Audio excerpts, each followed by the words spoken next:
A millionaire woman took her lover home right after her husband's funeral. The next day, when the lawyer read the will, she collapsed at what he had done with the fortune.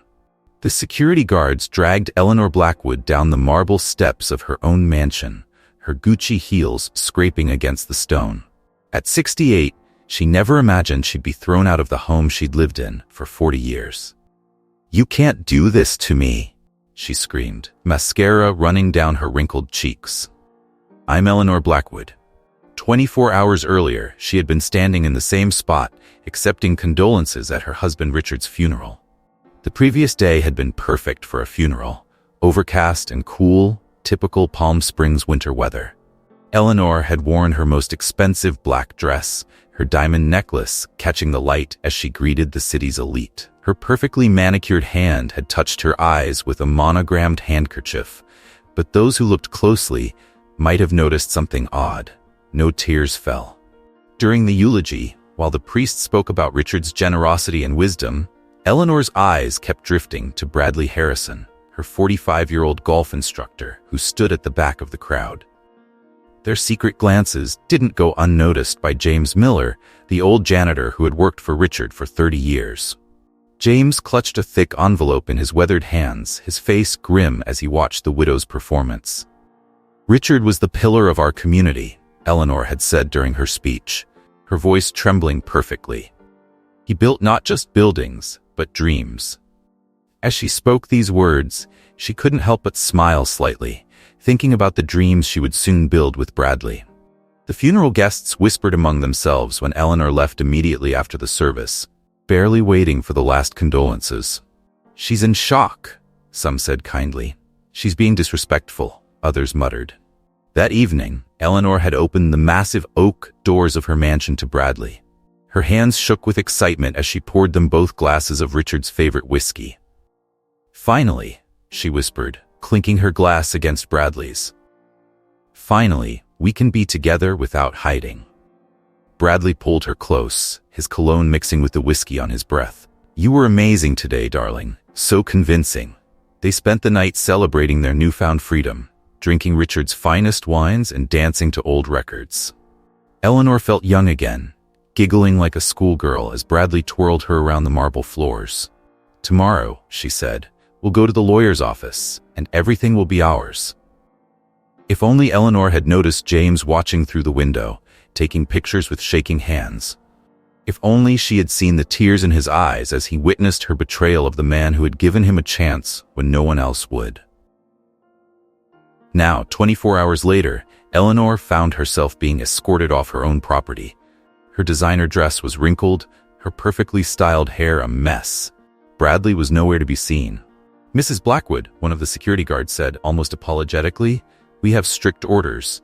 You're not allowed on the property until after the will reading tomorrow." "Orders?" Eleanor spat. "From whom?" "Richard is dead. I own everything."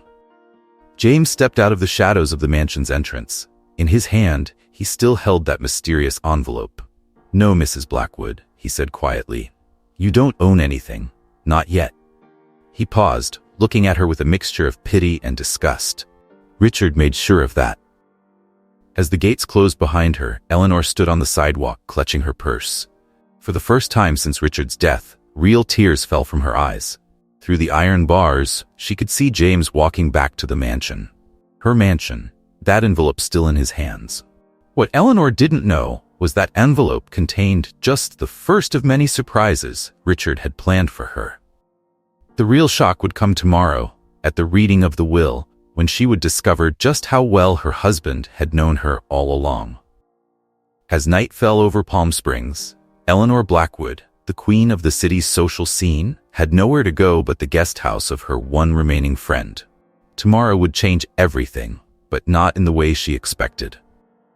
Eleanor arrived at the law office in her Mercedes, pulling into her usual reserved parking spot. The security guard approached her car immediately. "I'm sorry, Mrs. Blackwood. You'll need to park in the visitors section." She gripped the steering wheel tighter.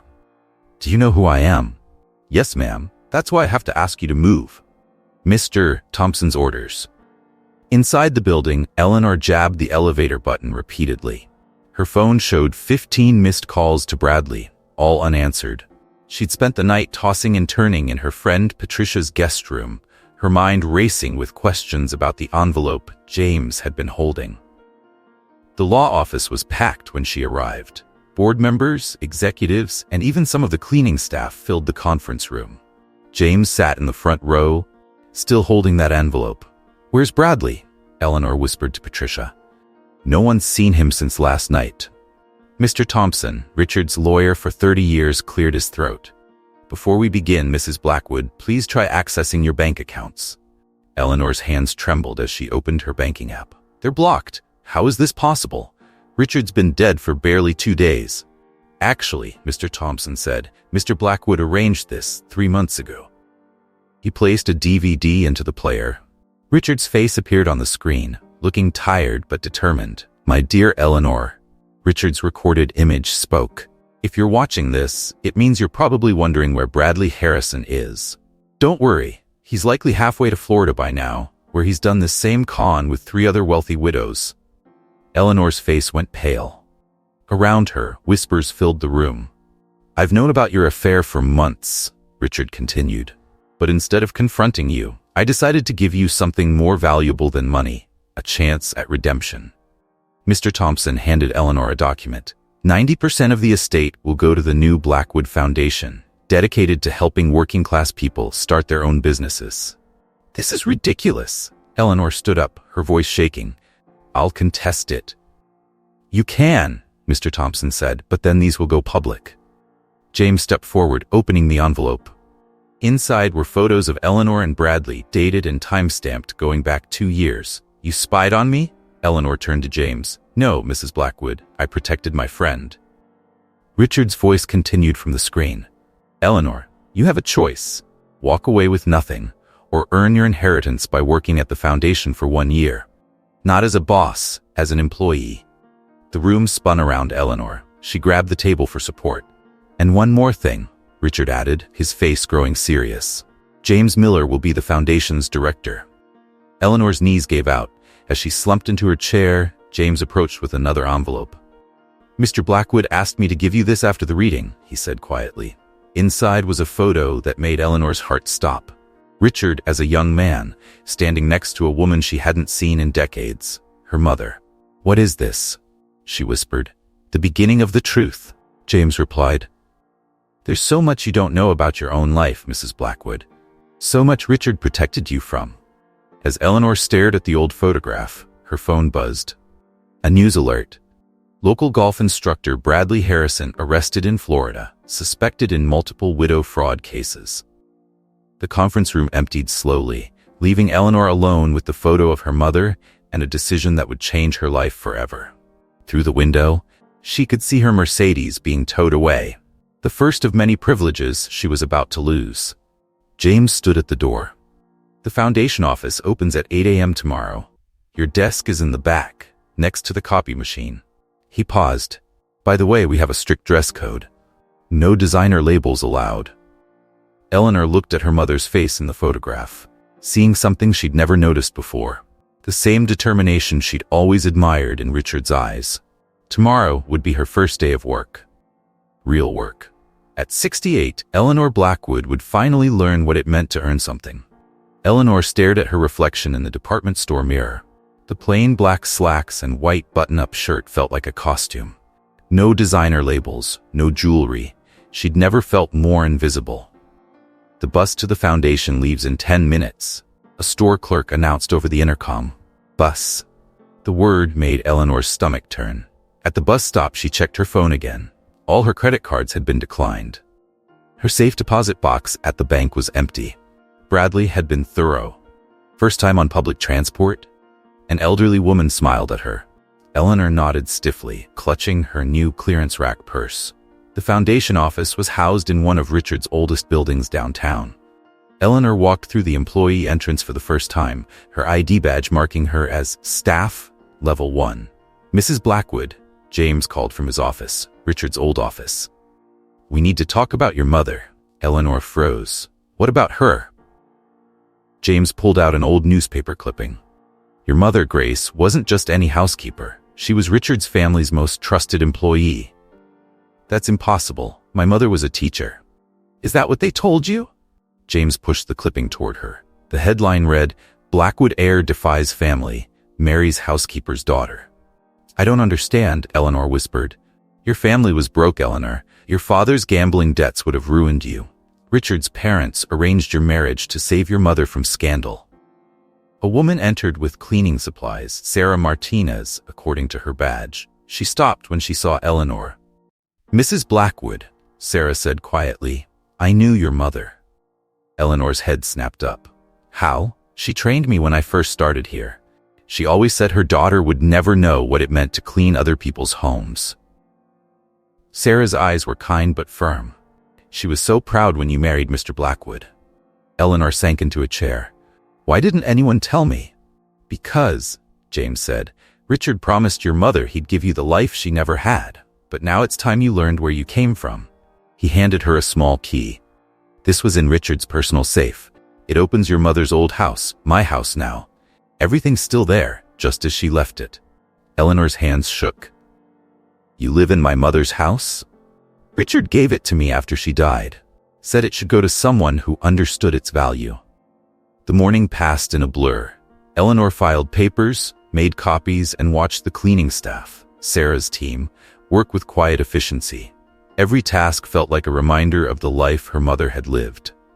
At lunch, she found herself in the break room with Sarah. "Your mother used to eat lunch right here," Sarah said. "She'd save half her sandwich every day, saying she was watching her figure, but really, she was giving it to the homeless man outside." Eleanor remembered her mother's small portions, how she'd thought it was vanity. How much else had she misunderstood? After work, Eleanor took the bus to her mother's old neighborhood. The house was small but well-maintained. James had kept it exactly as it was. Inside, she found her mother's diary in the bedroom drawer. The first entry made her sink to the floor. "Today, my Eleanor married into the family I've served for 20 years. Richard promised to love her and never let her know the shame of being a servant's daughter. But I'm not ashamed. One day she'll understand that dignity isn't in what you own, but in what you give." Eleanor read through tears until a knock at the door startled her. It was Bradley. "Hello, darling," he smiled. "Miss me?" "Get out," she whispered. "Now is that any way to talk to the man who still has all your secrets?" He held up a phone, including some very interesting photos. Eleanor stood, her mother's diary clutched to her chest. "Do whatever you want. I need to know the truth more than I need my reputation." Bradley's smile faltered. "You've changed." "No," Eleanor said. "I'm finally becoming who I always was. My mother's daughter." As Bradley left, Eleanor saw Sarah watching from across the street. Their eyes met and Sarah nodded slowly. Tomorrow would bring new revelations, but for the first time, Eleanor was ready to face them. She opened the diary again, her mother's words guiding her into a past she never knew she had.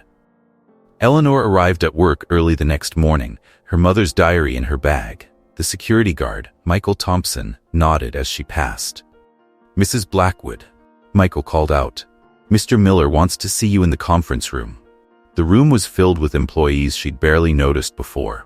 Sarah sat near the front, and beside her was Michael, now in a business suit instead of his security uniform. "Everyone," James announced. "Michael will present his veteran employment program today." As Michael stood up, Eleanor noticed something familiar in his features. The same determined look she'd seen in Richard's old photos. 20% of our veterans struggle to find work," Michael began. "I've developed software to match their military skills with civilian jobs." Eleanor watched him closely. His mannerisms, the way he used his hands while speaking, it was all so familiar. James handed out folders. Inside, Eleanor found another photograph. Richard in military uniform standing next to a young woman in a nurse's outfit. "That's my mother," Michael said quietly, looking directly at Eleanor. "Richard Blackwood was my father." The room went silent. "That's impossible," Eleanor whispered.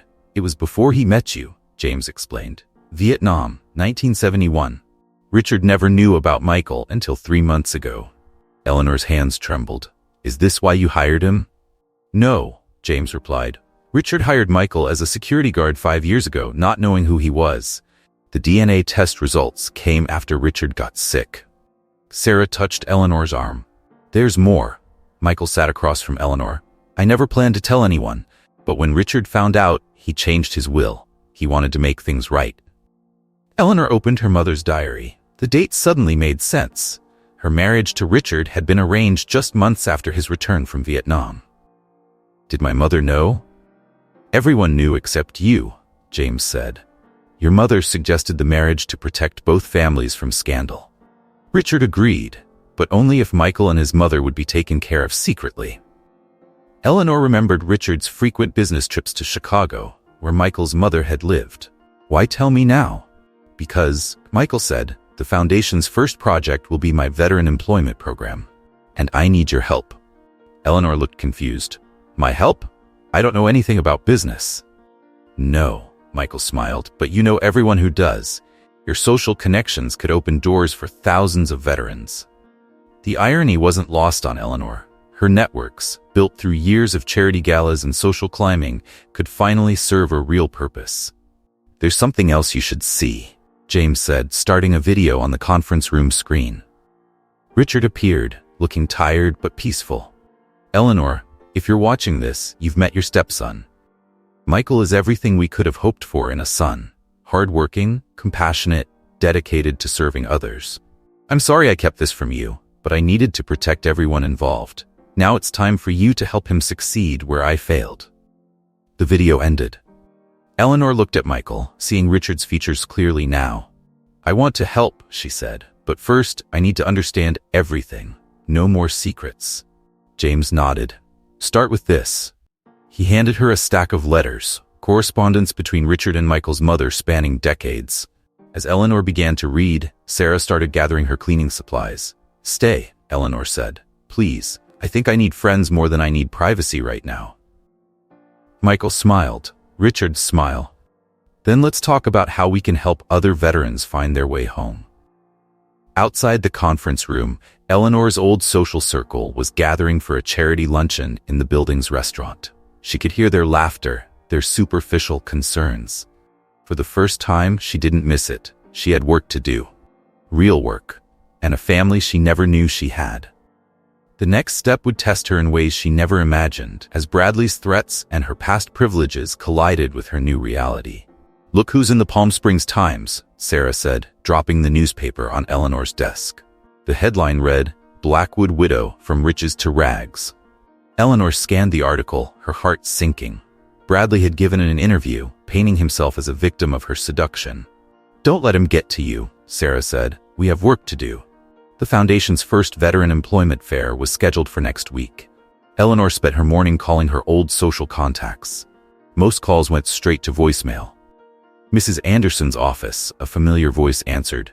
"Susan? It's Eleanor Blackwood." "Oh, Mrs. Blackwood.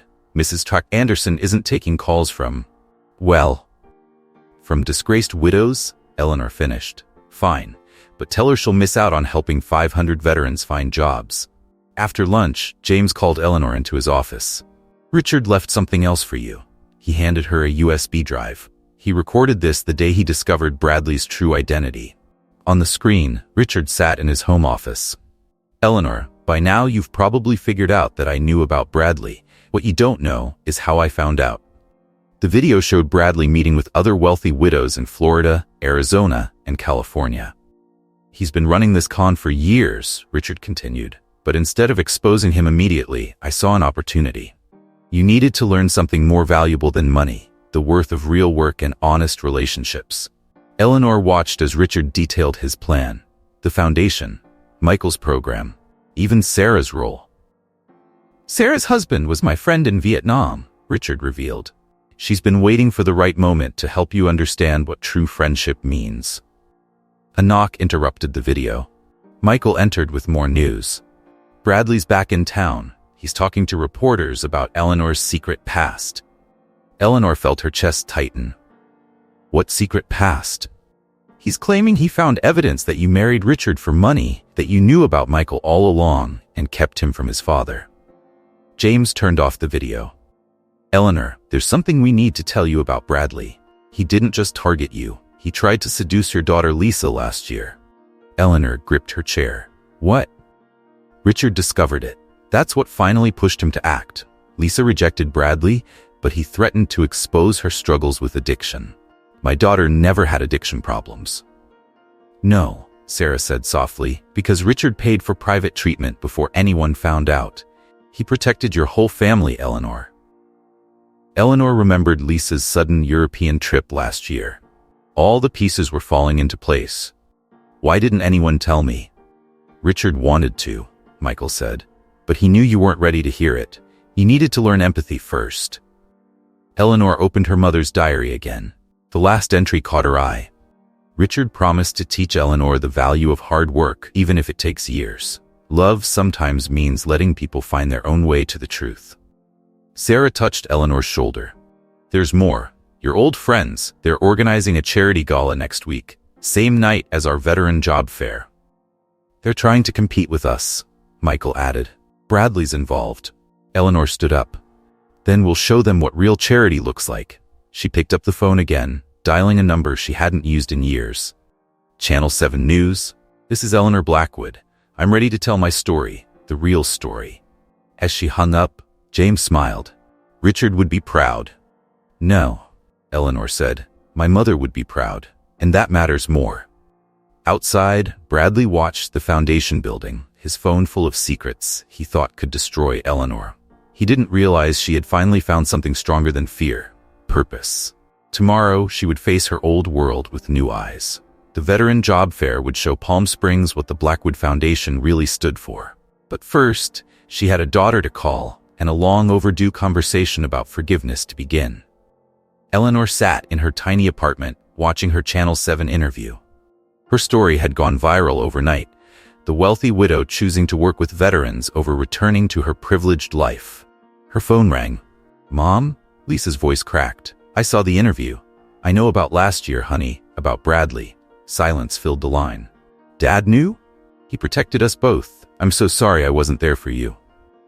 I'm coming home, Lisa said. I want to help with the veteran program. A knock at the door interrupted their call. Bradley stood there, wearing his most charming smile. Hello, Eleanor. May I come in? No. Are you sure? I have a proposal that could solve all your problems. He held up a check. $5 million. Your old friends miss you. Eleanor noticed a familiar car parked across the street, her cousin Charles's Bentley. Who's really behind this offer? Smart girl, Bradley smiled. Charles and some others think the foundation is for Palm Springs image. They want to buy you out. The foundation isn't for sale. Then perhaps these will change your mind.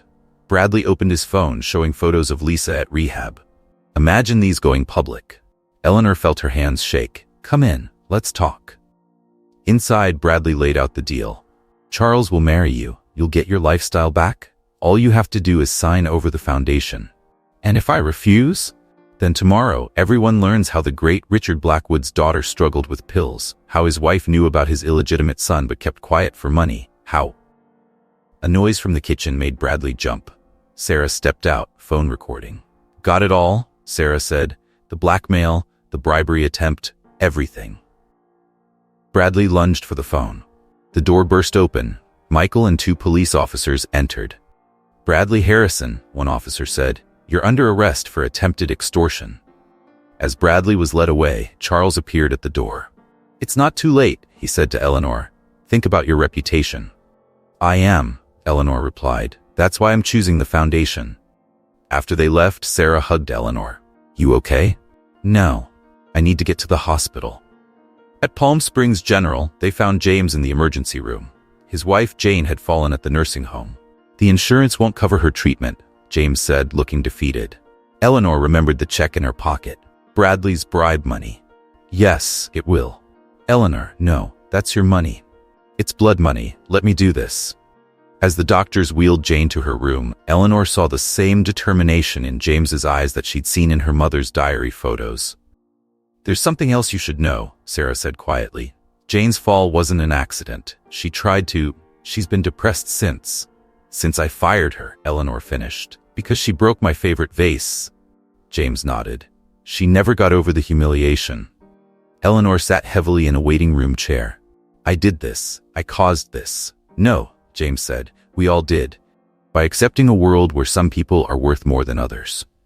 Eleanor's phone buzzed. Lisa had landed at Palm Springs Airport. Another message showed the local news featuring Bradley's arrest. "Mom?" Lisa appeared in the hallway. "Is this where I start making amends too?" Eleanor hugged her daughter. "This is where we all do." Outside the hospital, Charles watched from his car as Eleanor left with Lisa, Sarah, and James. His phone rang. "She didn't take the bribe," he reported. "Should we move to Plan B?" In her apartment that night, Eleanor read more of her mother's diary. "True wealth isn't in what we own, but in the people we help along the way." Tomorrow would bring new challenges. The veteran job fair was 2 days away, competing directly with Charles's charity gala. But for the first time, Eleanor knew exactly where she belonged. Lisa sat beside her, looking through old photos. "Dad would be proud of you, Mom." "No." Eleanor smiled. "He'd be proud of us." The morning of the veteran job fair, Eleanor arrived at the foundation to find the building's power cut off. "Charles is doing," James said, checking the electrical panel. "He owns the maintenance company." Lisa was already working the phones. "Half our corporate partners canceled. They're all attending Charles's gala instead." "We have 2 hours before 500 veterans arrive," Michael said, checking his watch. "Any ideas?" Eleanor looked at her mother's diary on her desk. Then she picked up her phone. "Susan? It's Eleanor again. Remember when you covered up your son's DUI last year? Richard helped with that." She paused. "I need your generator company. Now." Within an hour, generators hummed outside. Sarah's cleaning team had transformed the space into a professional venue.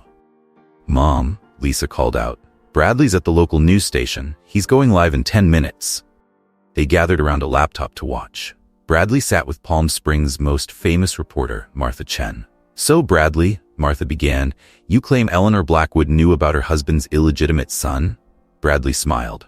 "Actually, Martha, I'd like to revise my statement." Eleanor's heart stopped. "The truth is," Bradley continued, "I lied about Eleanor. I was hired by Charles Bennett to discredit her and the foundation." Martha looked shocked. "You have proof?" "I do." Bradley held up his phone. Complete text messages, recordings, everything. Charles wanted to buy the foundation's building for his new development project. In the foundation office, phones started ringing. Corporate partners wanted back in. "What just happened?" Lisa asked. James smiled. "I visited Bradley in jail last night, showed him proof that Charles planned to double-cross him. Bradley chose the smart option." Veterans began arriving. Among them, Eleanor recognized faces from her old social circle, sons, daughters, grandchildren of Palm Springs' elite. "Mrs. Blackwood?" A young man approached. "I'm Robert Anderson, Susan Anderson's grandson, just returned from Afghanistan." Eleanor remembered him as a child at her pool parties. Now he stood in uniform looking for a fresh start. Michael's software matched veterans with employers. Sarah's team served coffee. Lisa helped with resumes. Eleanor watched it all, feeling a strange sense of peace. Then she saw her, Jane, James's wife, walking slowly through the door. "Jane?" Eleanor whispered. "Should you be out of the hospital?" "I needed to see this," Jane said quietly. See what Richard's dream really meant. They stood together, watching James help a veteran in a wheelchair. "I never apologized," Eleanor said, "for firing you, for everything." "No," Jane touched her arm. "I never thanked you." "For what?" "For showing me that anyone can change." The local news crews arrived, but not for scandal. They captured veterans finding jobs, families reuniting, a community healing. Charles's charity gala across town was half empty. The real story was here. Late that night, after the last veteran left with a job offer, Eleanor found one final video from Richard on her computer. "Eleanor," his familiar face smiled, "if you're watching this, you've made the right choice. The foundation was never about punishing you. It was about showing you who you really are. A leader, a healer, someone who can make a real difference." She felt Lisa's hand on her shoulder as they watched. "I knew the country club life wasn't enough for you," Richard continued. "You just needed a reason to leave it behind. Take care of our family, all of them. And remember, true wealth isn't in our bank accounts. It's in the lives we touch." The screen went dark. Through the window, Eleanor could see the foundation's sign glowing in the darkness.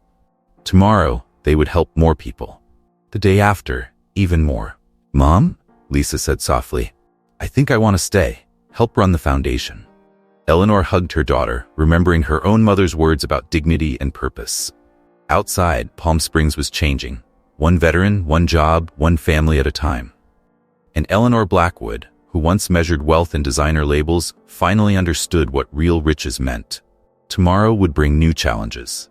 But for now, she was exactly where she needed to be. The Blackwood Foundation is under investigation, the morning news announced. Eleanor muted the TV in her office as Michael rushed in. Charles filed a complaint with the state, he said. Claims were misusing funds. James called an emergency meeting. The foundation's core team gathered. Eleanor, Lisa, Michael, Sarah, and Jane, now working part-time at the front desk. They've frozen our accounts, James announced. All our veteran programs are on hold. That's not all, Sarah added. Charles is offering to buy out our graduating veterans' business loans. Many are considering it. Eleanor opened her mother's diary, finding strength in the familiar words. What would Richard do? Actually, James said, Richard left instructions for this exact situation. He inserted a DVD into the player. Richard's face appeared, looking more tired than in previous videos. Eleanor, if you're seeing this, Charles has made his move. Look in the safe behind my old office painting. James opened the safe. Inside lay a thick folder labeled Bennett Family Holdings. Charles's family has been stealing from their own charities for years, Richard explained. I've collected every proof. Use it if you must. Eleanor studied the documents. Tax fraud, embezzlement, years of corruption. We could destroy them, Lisa said. No, Eleanor stood up. We're not them. There's a better way. She picked up her phone and dialed. Charles, we need to talk. An hour later, Charles sat in Richard's old office, face pale as Eleanor laid out her terms. You'll drop the investigation, she said, restore our funding, and publicly endorse the foundation. Or what? You'll expose my family? No, I'll help you fix what's broken, like Richard helped me. Charles laughed bitterly. Why would you help me?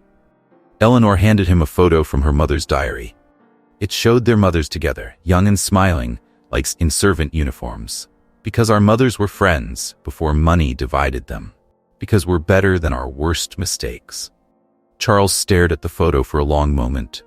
What's your plan? Merge your charity with our foundation.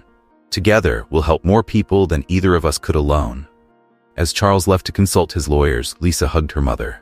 How did you know he'd listen? I didn't, Eleanor smiled. I just remembered what it's like to need a second chance. That afternoon, Eleanor visited her old mansion, now empty and for sale. In Richard's study, she found one last DVD, labeled Play When You're Ready. She wasn't prepared for what she saw. Richard, healthy and younger, standing in front of the mansion. Eleanor, if you're watching this, years have passed since I recorded it. I'm making this video the day after our wedding. Eleanor gasped. Your mother just told me why she arranged our marriage. Not to save you from scandal, but because she saw something in you that you couldn't see yourself. Greatness. The kind that comes from lifting others up. Tears rolled down Eleanor's cheeks. I promised her I'd help you find that greatness, even if it took a lifetime. Even if you had to lose everything to find it. The video showed Richard walking through the empty mansion. This house means nothing. The parties, the status, all nothing. Real wealth is in the lives we change. As the video ended, Eleanor heard footsteps. Lisa, Michael, and Sarah stood in the doorway. The lawyers called, Lisa said. Charles agreed to everything. Eleanor looked around the study one last time. Then let's do something better with this place. What do you mean? Michael asked. This mansion was built to keep people out, Eleanor said. Let's turn it into something that brings people in. Sarah's eyes lit up. A training center? Better, Eleanor smiled. A home for the foundation, where everyone is welcome. As they walked through the empty rooms, Eleanor remembered her first day here as a bride, terrified of not belonging. Now, she finally knew where she belonged, not as the mansion's owner, but as part of something bigger. Tomorrow, they would announce the merger with Charles's charity. The foundation would grow, helping more veterans, more families, more dreams. But tonight, Eleanor had one more video to watch. One last message from Richard about a truth that would change everything again. Eleanor sat alone in Richard's study, her finger hovering over the DVD player's start button. The last video, the final truth. Mom? Lisa knocked softly. Everyone's here for the board meeting. Tell them to wait. Eleanor pressed play. Richard's face appeared, recorded just days before his death. Eleanor, there's something you need to know about James and me. Something that happened 40 years ago. Eleanor leaned forward. James wasn't just my friend from the orphanage. He was my brother. The room spun. Eleanor paused the video, trying to process the information. In the conference room, the new joint foundation board waited. Charles sat uncomfortably next to James, both now co-directors. Eleanor finally entered, looking shaken. James, we need to talk. In Richard's study, James watched the video. His hands trembled. I found out a month before my diagnosis, Richard explained. Our birth records were sealed, but the orphanage kept files. James and I were separated as babies, different adoptive families. I knew, James said quietly. I found out years ago. Why didn't you tell him? Eleanor asked. Because he was happy, had the perfect life. I didn't want to complicate things. The video continued. Richard's voice grew weaker. James protected you all these years, Eleanor. Protected our family. Now it's your turn to protect his. Eleanor remembered every interaction with James over the decades. Every time she treated him as just an employee. Jane's suicide attempt, Eleanor whispered. It wasn't just about being fired, was it? James shook his head. She couldn't bear watching her brother-in-law's wife treat her like nothing. A knock interrupted them. Sarah entered with urgent news. The veterans from the first program are here. They want to talk about Charles's offer.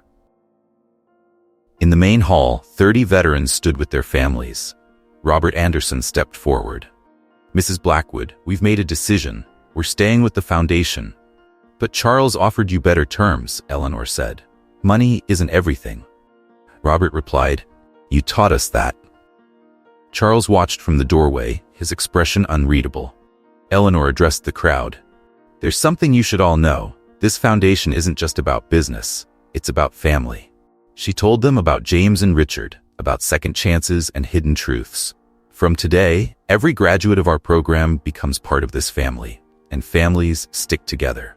One by one, the veterans tore up Charles's offers. Later that evening, Eleanor visited Jane in the hospital's rehabilitation wing.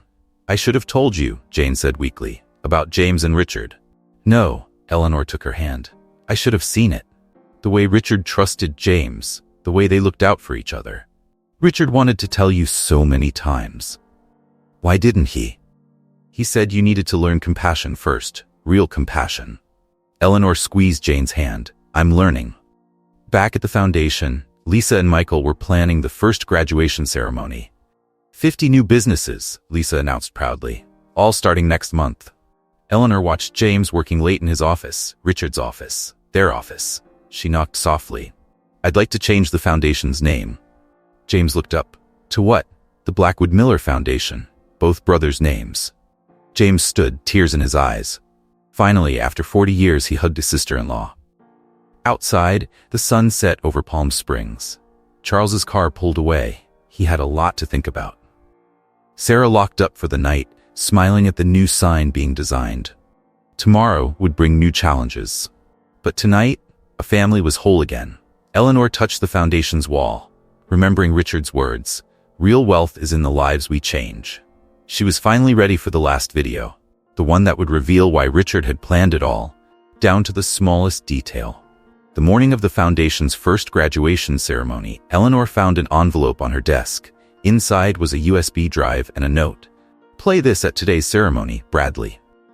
It's probably another threat, Lisa said, watching her mother insert the drive into her laptop. The video showed Bradley in a hotel room. Eleanor, by the time you see this, I'll be on my way to testify against Charles. There's something you need to know about the night Richard died. Eleanor's hands shook as she pressed play. I was there, Bradley continued. Charles sent me to get Richard to sign some papers. But Richard knew what we were planning. He looked me in the eye and said, I'm giving you a chance to change too. The foundation's main hall filled with graduates and their families. James approached Eleanor's office. We need to start soon, he said, then noticed her expression. What's wrong? Eleanor replayed Bradley's video. Charles wasn't just after the foundation, Bradley revealed. He wanted revenge. Richard had evidence of Charles's father stealing from the orphanage fund 40 years ago, the same orphanage where Richard and James grew up. A commotion erupted downstairs. Charles burst into the office. You can't show that video, he demanded. Your father stole from orphans, Eleanor said. That's why you really hate this foundation. My father built this city. On stolen money, James added. Money that could have kept families together. Security arrived, but Charles pulled out his phone. One call and I release everything. Every scandal, every secret. Go ahead. Eleanor stood. We have nothing left to hide. The graduates watched from below as Charles was escorted out. Eleanor addressed the crowd.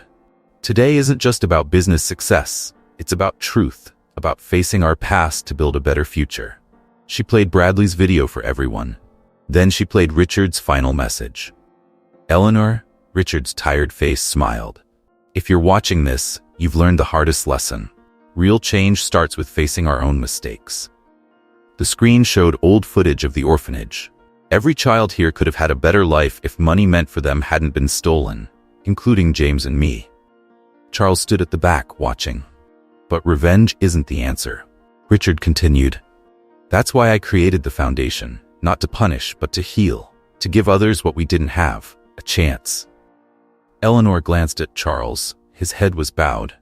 The papers Charles wanted me to sign, Richard revealed. They would have hidden his father's crimes forever. Instead, I'm asking you all to help me make it right. The video ended. The hall was silent. Charles walked slowly to the podium. My father stole that money, he admitted, and I've spent my life protecting his lie. He pulled out a checkbook. I can't change the past, but I can help build the future.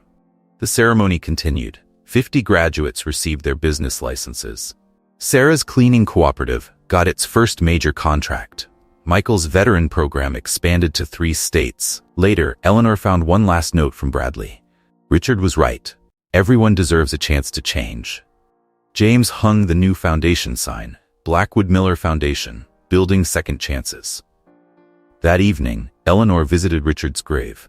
You planned everything, she said softly, even Charles's redemption. Lisa joined her mother. Dad's last video, are you ready to watch it? Eleanor nodded. Tomorrow, today's for our graduates. They watched the sunset over Palm Springs, a city slowly healing from old wounds. The foundation would face new challenges. But tonight, they celebrated second chances. For veterans, for families, for everyone who needed to start again. Even for those who once thought they were above it all. The mansion's buyer backed out, Lisa announced during the morning meeting. We need $5 million by Friday to secure the foundation's new headquarters. Eleanor stared at the real estate contract. The mansion, her old home, was supposed to become their training center. What about Charles's donation? Michael asked. Frozen in legal review, James replied. His board is fighting the transfer. Sarah burst into the room. Turn on the news. On screen, Bradley stood outside a courthouse.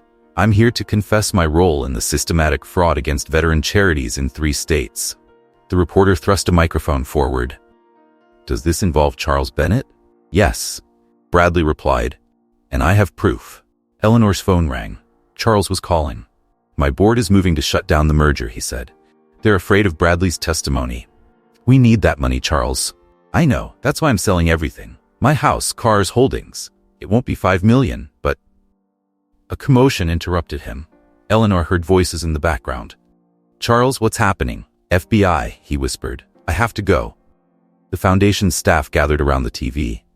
Federal agents were raiding Charles's office. Mrs. Blackwood? Jane walked in. The veterans are here. 50 graduates filled the main hall. Robert Anderson spoke first. We heard about the mansion. We want to help. One by one, they pledged their first month's business profits to save the building. No, Eleanor said firmly. You've worked too hard for that money. So have you, Robert replied. For us. James clutched his chest suddenly, stumbling. Dad! Michael rushed to him. The ambulance arrived within minutes. As they loaded James, he gripped Eleanor's hand. Richard's last video, he gasped. Watch it, today.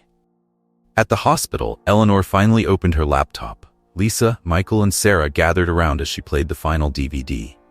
Richard's face appeared, but this wasn't a recent recording. This was from 20 years ago.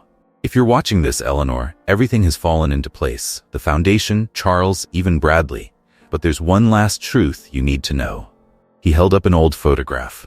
Your mother didn't arrange our marriage to save you from scandal. She did it to save me.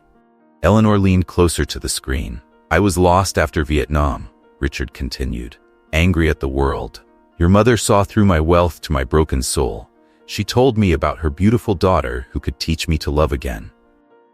Tears rolled down Eleanor's cheeks. She was right, Richard smiled. You did teach me love. Even when you lost your way, I never forgot the young woman who made me believe in goodness again. The doctor interrupted with news about James. The surgery was successful, but he needs rest. In James's room, Jane held her husband's hand. He's asking for you, Eleanor. James opened his eyes. Did you watch it? Eleanor nodded. Richard told me about the video last year, said I'd know when you were ready. A nurse entered with more news. Charles was on TV again. They watched as Charles faced the cameras. I'm pleading guilty to all charges, and I'm turning over my entire fortune to the Blackwood Miller Foundation. Eleanor's phone lit up with messages. The mansion was saved. The foundation would survive. Your mother would be proud, James whispered. Our mothers, Eleanor corrected. All of them. That night, Eleanor walked through her old mansion one last time. Tomorrow, contractors would begin transforming it into the foundation's new home. Lisa found her in Richard's study. Mom, the veterans are outside. They want to help with the renovation. Eleanor smiled.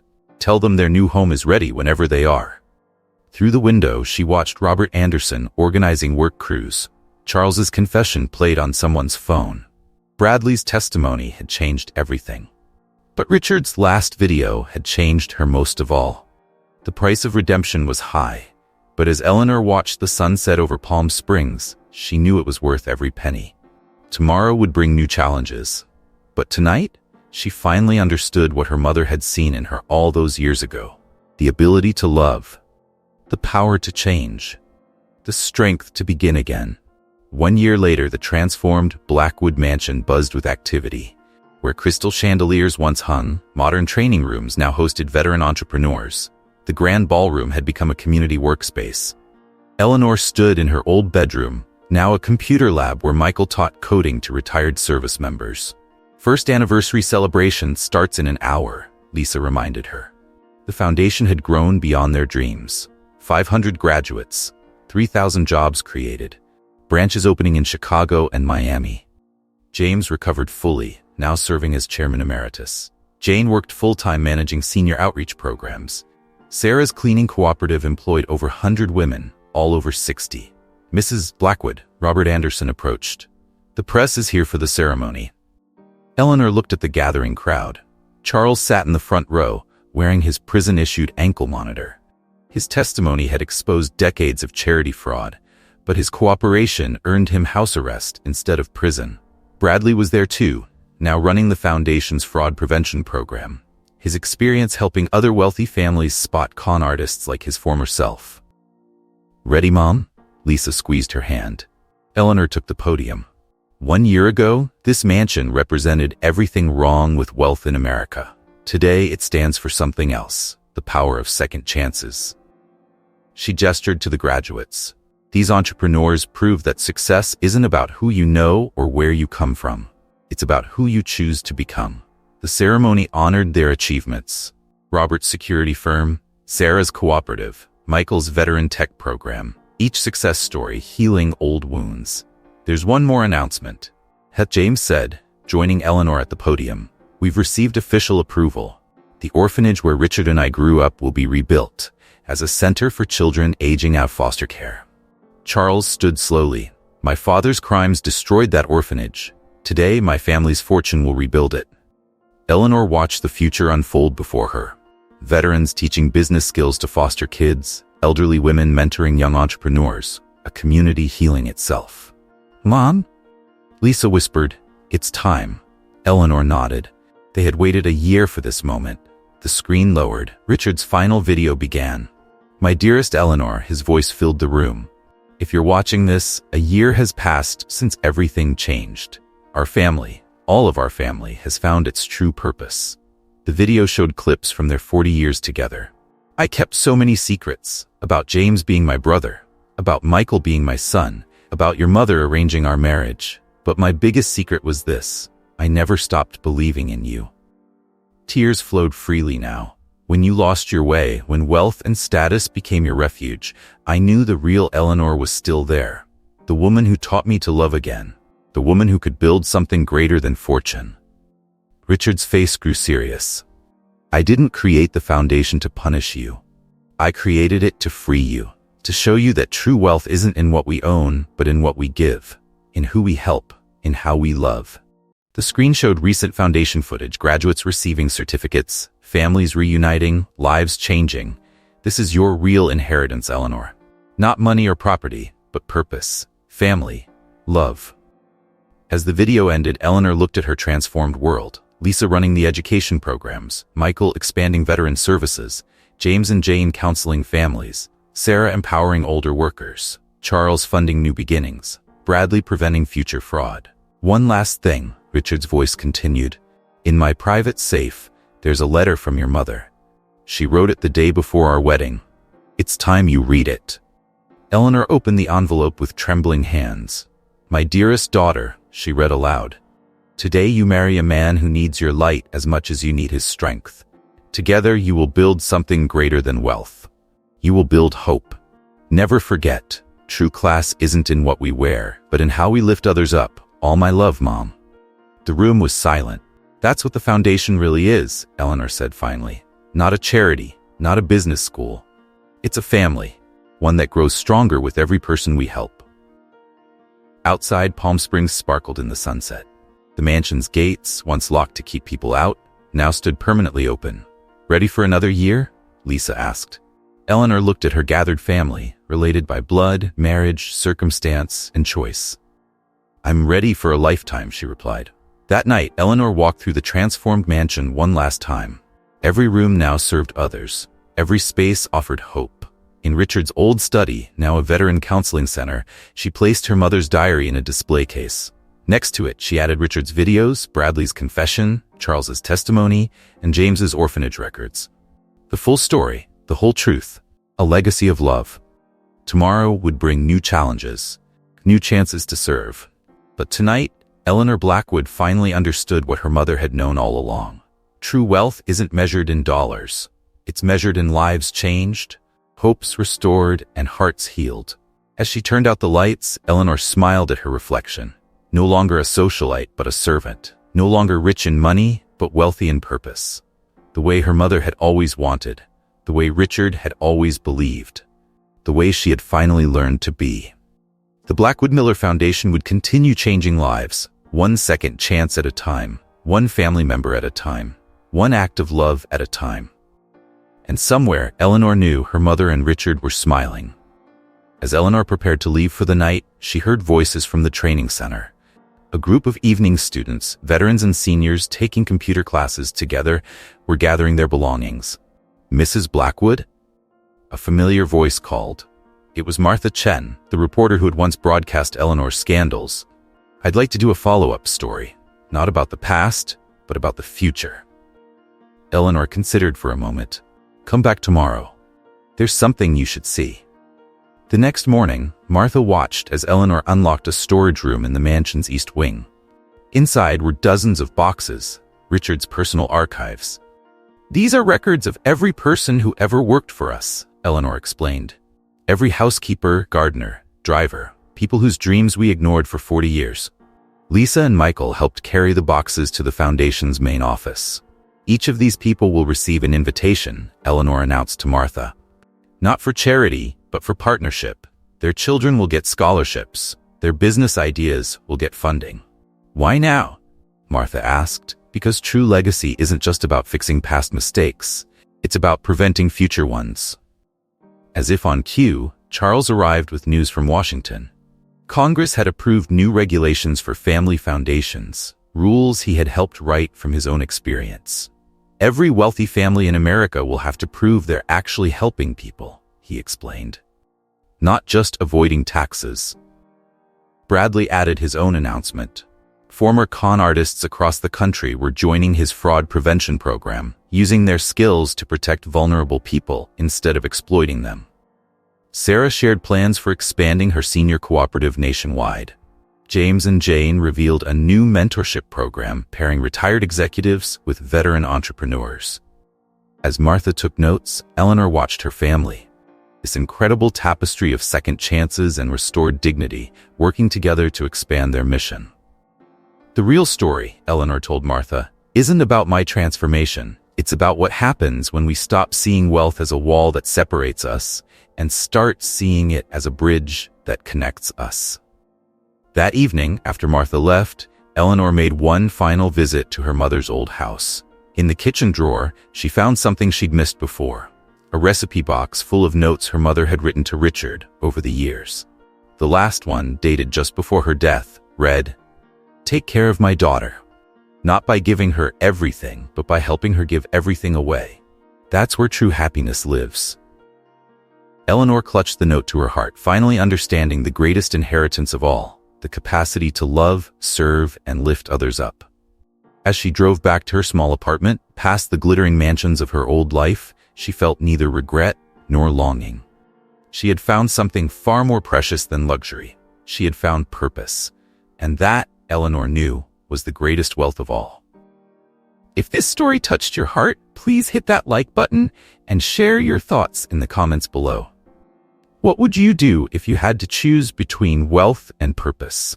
Subscribe to our channel for more inspiring stories that remind us what truly matters in life.